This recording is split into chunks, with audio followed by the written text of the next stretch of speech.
Assalamualaikum warahmatullahi wabarakatuh. My name is Fauzan Ali Mahfud and I want to present the middle exam for parallel computing course. So the first is table of content. Uh, there I want to explain about parallel computing, and the second is concurrent programming, and the third is types of parallelism. So the first is parallel computing. So parallel computing is a type of computing architecture in which multiple processors run or process application or computation concurrently. Parallel computing is not the same as multitasking. Parallel computing runs process using multiple processor or computer, while multitasking is a computer with a single processor executing several tasks simultaneously. So the main purpose of the using parallel computing is to shorten the execution time, so it's more efficient that use serial computing. Some other reason that make a program use parallel computing include, for example, for large problems, sometimes the existing computing resources are not sufficient to support the resolution of the problem.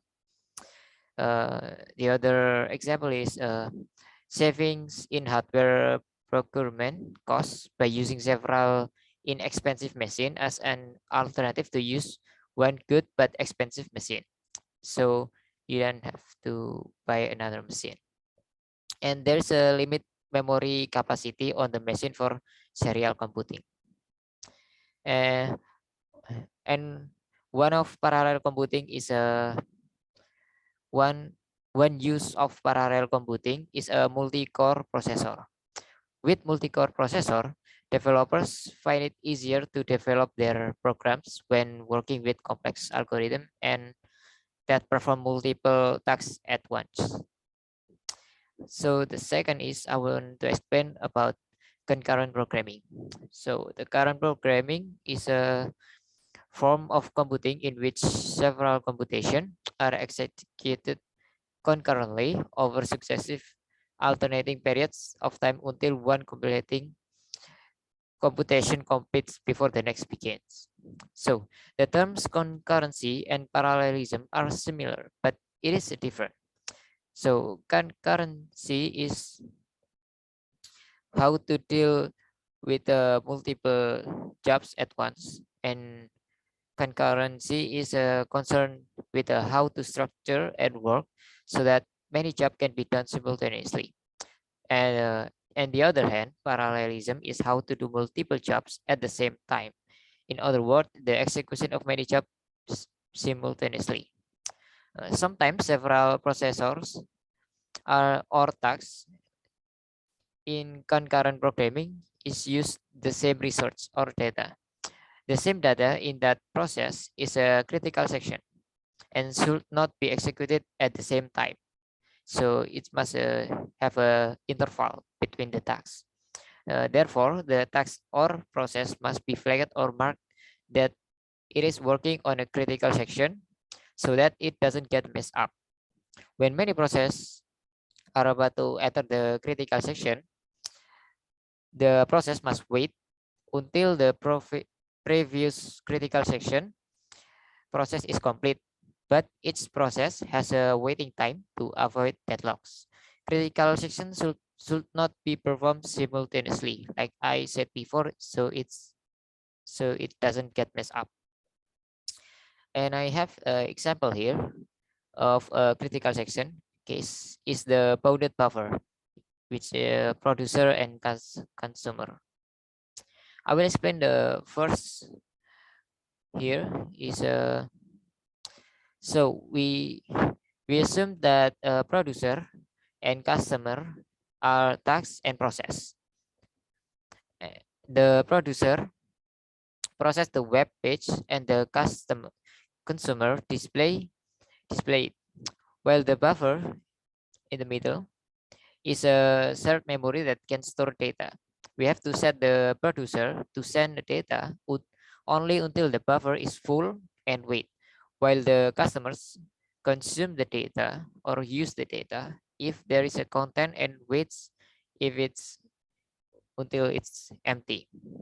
And here I have a second image, which means a buffer can only hold 4 data. Two process can see the SMA4. There is a SMA4 full and SMA4 empty, which means is a data to control. SMA4 full 0 is because there are no item yet in the buffer. SMA4 empty is 4 because there is a free space available in a buffer, which means it's a 4 space. The producer checks with the wait function, that is a wait empty is more than 0, which means there is a place for the producer to put the item into the buffer. And the last image in here is conversely, if the SMA4 empty is 0, not 4, then it is placed in an inactive or waiting state. So producer wake up waiting customers by reducing full. So the customer is awake, then taking data or items from the buffer. If full is more than 0, then the consumer will be active. After being taken, the consumer will add an empty. Will add an empty at the buffer space. So the customer fetches the item in the buffer one by one. It takes item one by one, not in the same time. So, and the producer put the item one by one too. So the consumer take one by one and producer puts the item one by one until when they are full. And do not let consumer ask for items when they are empty. So it must have a item. So producer must have put item. So it's and the customer and always ask for item if there is a buffer. It's on the buffer. Yes. So it's not a deadlock. And the last one is I want to explain about types of parallelism. There is 3 of types of parallelism. The first is task parallelism. Task parallelism is a parallelism in which tasks are shared between processor to perform at once. It means a concurrent execution of the different tasks on a multiple computing cores. An example of task parallelism might involve 2 threads, each performing a unique statistical operation on the array of elements. Again, the threads are operating in parallel on separate computing cores, but each is performing a unique section. And the second is bit level parallelism. Bit level parallelism is a form of parallel computing, which is based on increasing processor word size. In this type of parallelism, with increasing the word size reduce the number of instructions the processor must execute in order to perform an operation on variable whose size are greater than the length of the word. So in bit level parallelism, its task is executed at the processor level and depends on the word size of the processor, which means it is 32 byte or 64 byte and etc. So for example, is consider a case where an 8-byte processor must add to 16-bit integers number. So the first, the 8 lower order bits from each integer were must added by processor. Then add the 8 higher order bits and then 2 instructions to complete a single operation. So it will 8 plus 8. So it will be 16-bit integers.